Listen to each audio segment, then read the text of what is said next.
Hola! So I've swapped the wet and windy climate of the UK and I've come to the glorious sunny country of Spain, and I've moved specifically to the southwest coast, which is called the Coast of Light, Costa del Luz. And yeah, there's a small town called Caños de Meca, which is where I am now, and I moved here probably about 2 or 3 weeks ago. And since coming here, just the energy is absolutely incredible. I've never felt anything quite like it.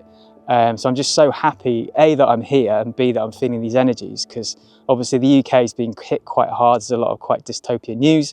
And when I was there, the energies felt incredibly heavy and very, very oppressive. So this is a really, really welcome kind of contrast. But yeah, since coming here, I've just realised how special this place is in terms of the energies, but also just the layers of history. And there's just a lot of paranormal events that have occurred here as well. So I thought I'd do a quick little tour today and just kind of, talk about some of the things I've discovered. I'm going to walk up the top of the hill behind me, and there's a tower there called Torre de Meca, and it's supposed to have beautiful views of the surrounding areas. I haven't actually made it up there yet, so let's get started.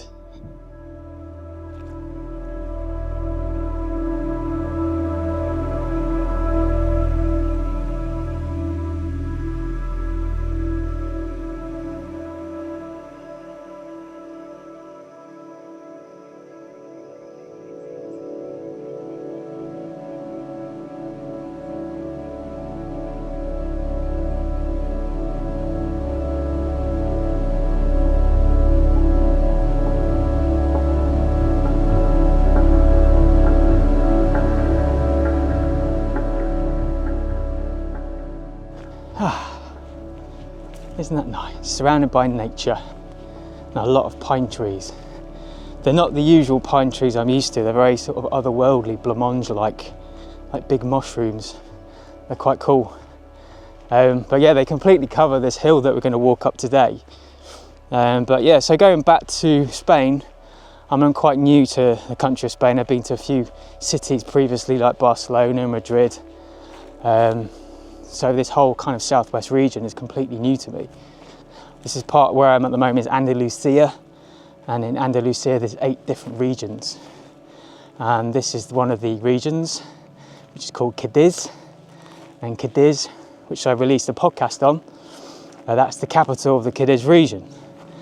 And this whole coastline along the southwest is called the Costa del Luz, which is the Coast of Light. And yeah, when I originally went on holiday there for 3 weeks, I had to come into the country as part of the digital nomad visa that I applied for. I'd never been before, and I was just struck how energetic it was and just the layers of history. I already felt it already, but then since moving to Los Caños de Meca, like the energy is just even more potent, even more beautiful.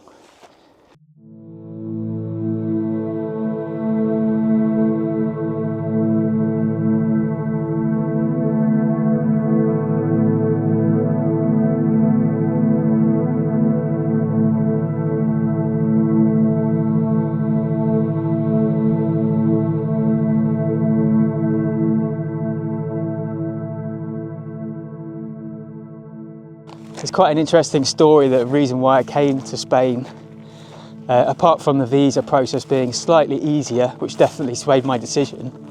I bought a map, like a big physical map, unfolded it out on a table, and then my eye just caught Spain, and then more specifically Cádiz. And it's somewhere I'd never really known before, but I had this huge surge of energy in my body, really loving energy. And it's happened to me like a few times before, but I've never really known what it meant. So I thought, well, I want to go on holiday, so why not just go there and check it out? And yeah, I was just really pleasantly surprised. Just the energy as soon as I arrived was very different. My body just seemed to work better. And it's a nice, part of the country. So I'm not that experienced in Spain. I've been to some of the larger cities and things, but not the southwest. And you tend not to get tourists from Britain, because obviously Britain really loves going to Spain, but not necessarily this area. So the tourism that does seem to occur all tends to be, more local Spanish people. So it kind of creates a nice vibe, very chilled vibe. Not to be down on my own countrymen, but we can be a little bit noisy sometimes.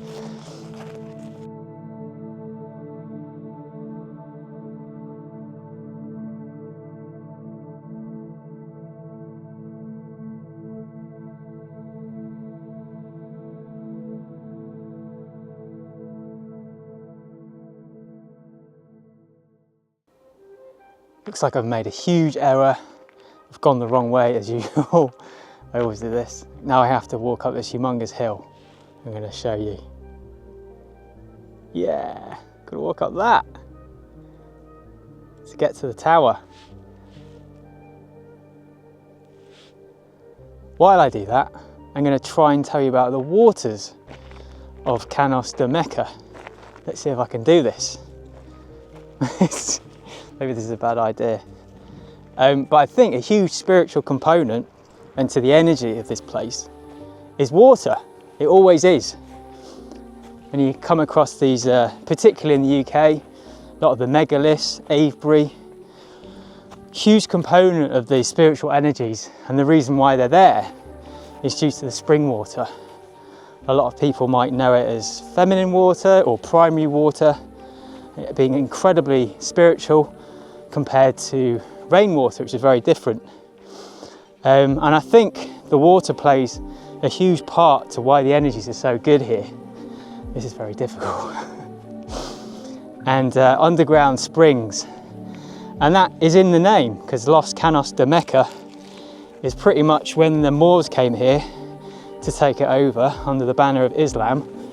They found the water so pure and spiritual, they thought it was like Mecca, like paradise. So that's why I think Caños is pipes and Mecca being, so it's the pipes of paradise. I think that's the rough translation. But yeah, I think that's a huge reason why the energies feel so good here. And it's all to do with the topography of the area as well. You know, I found again, when you have a lot of flat land around and then you have quite a small hilly area, for some reason that hilly region tends to be really charged up with really special energy. And I think that's the same here, which is why I'm feeling such amazing energies. But I think it's also to do with, you know, the solar energy, astrological ideas as well, all plays into the idea of why this place is so beautiful energetically. I'm nearly there, I think.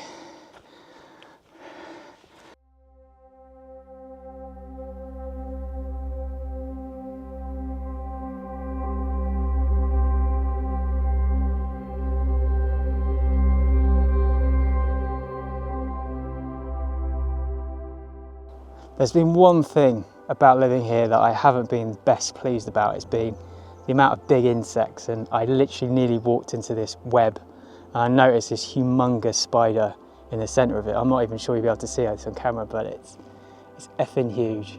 Oh my god, I literally nearly walked into that. Yeah.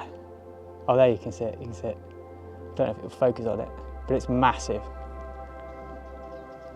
Yeah. So I'm getting close to the edge of the hill now, should be granted a spectacular view of the area around. I haven't been to this particular spot before. When I've walked up the hill previously, it's just the tree cover is so dense where I was walking, you can't really see out to the ocean. So I'm quite looking forward to seeing this. But we're quite close to the tower as well, the Torre de Meca. So that's the next walking point. But look, I'll swing the camera around now, you'll be able to see.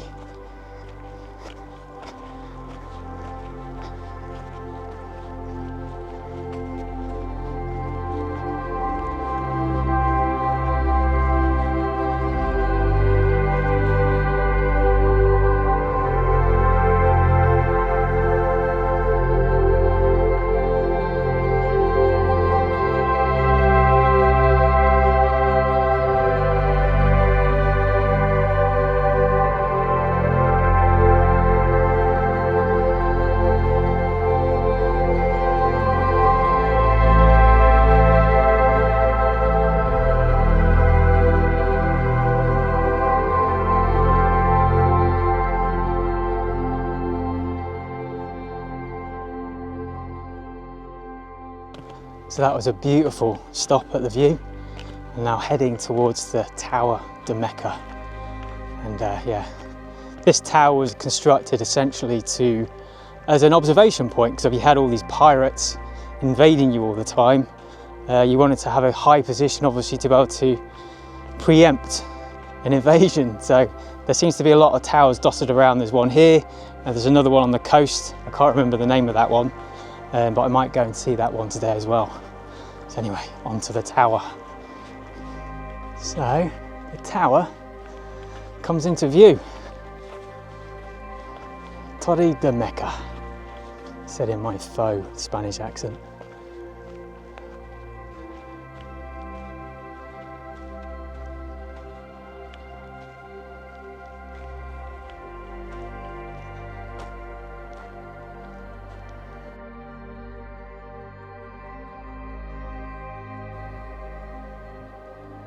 So, this is the Torre de Meca, Tower of Mecca, and this one's quite a recent one, apparently 1805, and it was constructed on the top of this hill to be able to surveil the area around and be able to foresee when pirates were coming over from North Africa. If piracy was about to happen, then they would light these big fire beacons and throw fire arrows into the sky just to warn everyone around. But there's a few of them built across the landscape. There's one here, and there's another one right on the coast that overlooks the Atlantic Ocean itself as well, just on the coast. We might go and see that today or another day, I'm not quite sure yet. But yeah, it's also got very ancient scribbles on the side from people like Carl and Jamie and Maria. Very ancient, obviously the Phoenicians, I guess.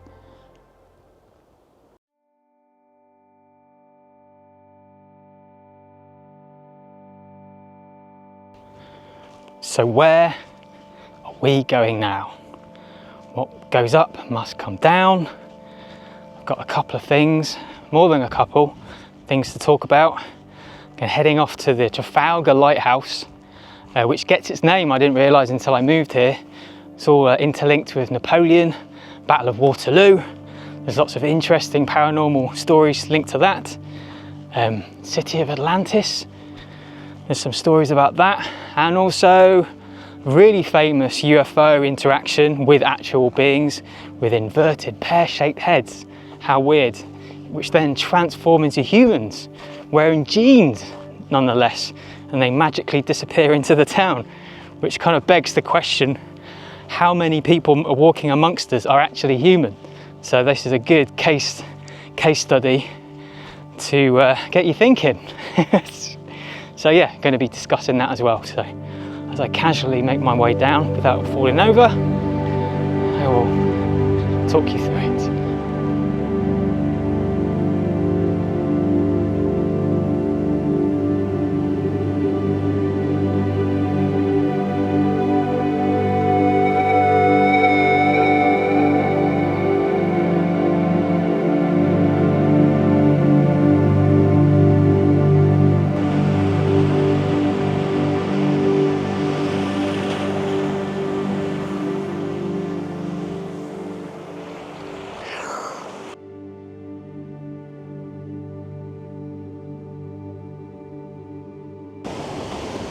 The ocean.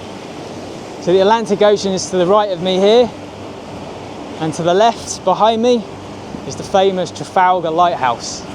It gets its name from the famous battle which Nelson won and Napoleon lost. And there's a famous conspiracy concerning the Rothschild family, and it's stated that they managed to get back to London and they were able to bet on the stock market because they knew that Napoleon had lost.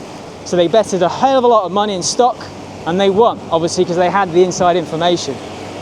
And this was the pivotal point where the Rothschilds potentially may have gained so much money and power, not only over Britain, but also the royal family as well.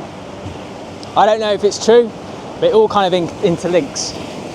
Now, there's also a lot of paranormal stories to do with that battle as well that still carry out to this day. People report hearing, bangs like loud cannon noises out into the ocean. They can also feel tugging on their clothing or their skin when they're laying on the beach. Apparently hundreds and hundreds of dead sailors washed up upon shore after the battle. So whether their souls are kind of still trapped in this area, I don't know. but the echoes of that battle still ring out to this very day through ghostly activity.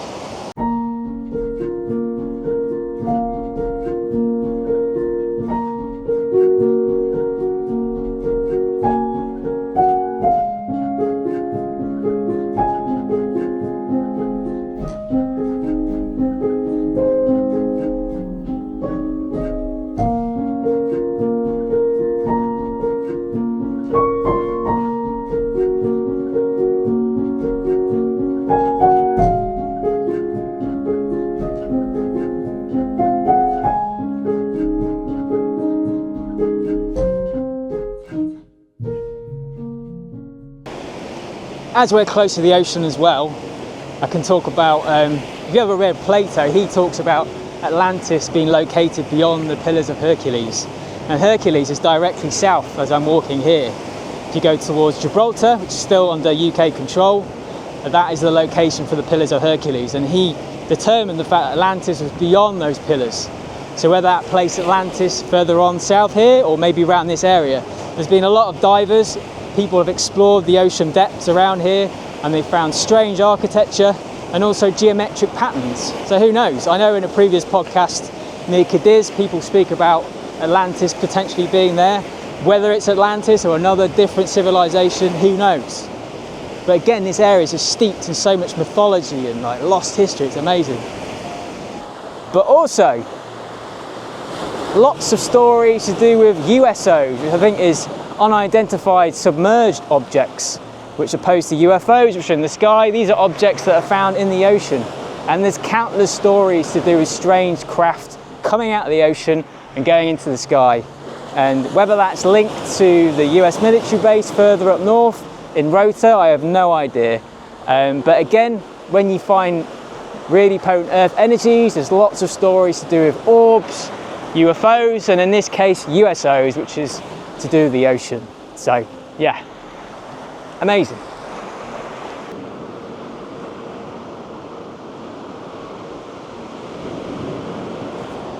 Well, today is drawing to a close. I'd hoped I would be able to walk along the cliffs further south of here and then see the waterfall, see the spring water, but that's not going to happen. So I'm going to try that another day. But I hope you enjoyed today. It's been lovely. The weather's been spectacular. But for now, I'll leave you with this beautiful, spectacular background and me. And I'll bid you good night, good day, wherever you are. Let's go.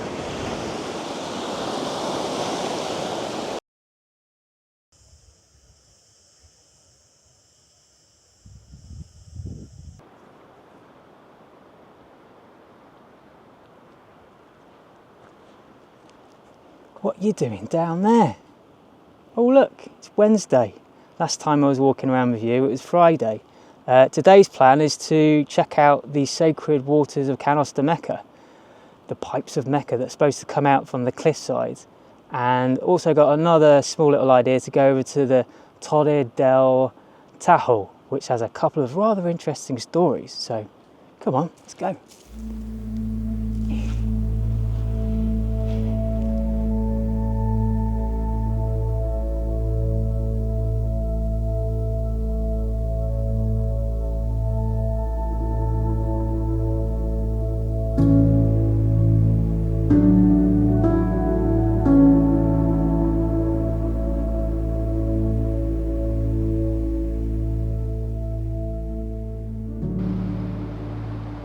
Well, I've made it to the cliff edge. It looks like I've made a huge error with the old tide times. It's crazy because I've been waiting for days to get the right moment. I was going to go this morning, I was like, oh no, the tide's too high. I'll go there later on this afternoon. But it looks like for whatever reason I've made a huge error. Oh well, the whole point of me really waiting a few days was to try and see these sacred spring waters. I don't think that's going to be possible, but at least you got a lovely view of the white side of the cliffs and the sea. That's always nice. Anyway, we're going to go onwards now to the Torre del Tajo.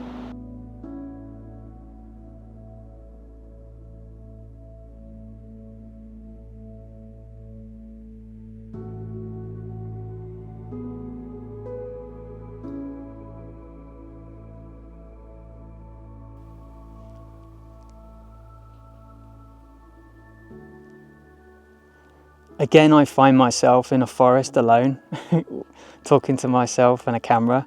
I did try and do this right in front of the tower with it behind me. It was amazing. The shot was amazing. The words started to flow, and then I chickened out because a couple of people showed up, and I just got shy and embarrassed because I felt like a bit of a divvy. So yeah, I just recanted to the trees, and now I'm talking to you now. But what I wanted to say, there's a couple of stories that I saw in terms that are quite interesting. One that alleges, this is all folklore and it's not been confirmed, but a tunnel that's supposed to link this particular tower, the Tower del Tajo, it's supposed to link with a town which is probably about half an hour's drive away from here, called Villa de la Frontera. And it's a beautiful place. I've been there a couple of times already. And if you go to the top of this hill, it's got its town on top, and the surroundings around is just really stunning, and you've got a really amazing view around. And it has its own stories and own energies of lots of orbs and UFOs, and you can go there to see guaranteed quite interesting things in the sky. And I will be doing a video at some point on that. But anyway, there's supposed to be a tunnel that links this tower with this town, and it is quite a distance, like half an hour. So yeah, this tunnel should be quite a feat of engineering if it did exist. But it was used by a particular prince to hide his treasures and to escape at particular times. And his name is, what was it? Prince Sadi Ali Ben Rashid. That was the individual. So I suggest if you want to try and seek your fortune and find this tunnel, head to the tower. Apparently people have been looking for it for a long time and no one's actually located it yet. So yeah, we will see. Maybe I'll find it, who knows. But yeah, the second story was more of a ghostly apparition thing, and a white lady just appears every now and again alongside where this tower is, where the cliffs are. Apparently she committed suicide. There's a couple of versions to this story. One that she had a tragic loss in her family, or like a boyfriend or a husband, and hence why she kind of committed suicide through the grief of it. And there was another one, a story that I found, to do with the fact that it was actually her child that she lost, and that she was still grieving and decided to end her life because of that. So yeah, ghostly apparition. So it just goes to show really like how special this area is in terms of some of the energies when you have like ghostly apparitions sort of appearing. And I mean, it's a stunning place, and just particularly now it's around about 6:30 in the evening, and just as the sun's kind of coming down, and it's just really peaceful and quiet. And this forest is really eerily beautiful.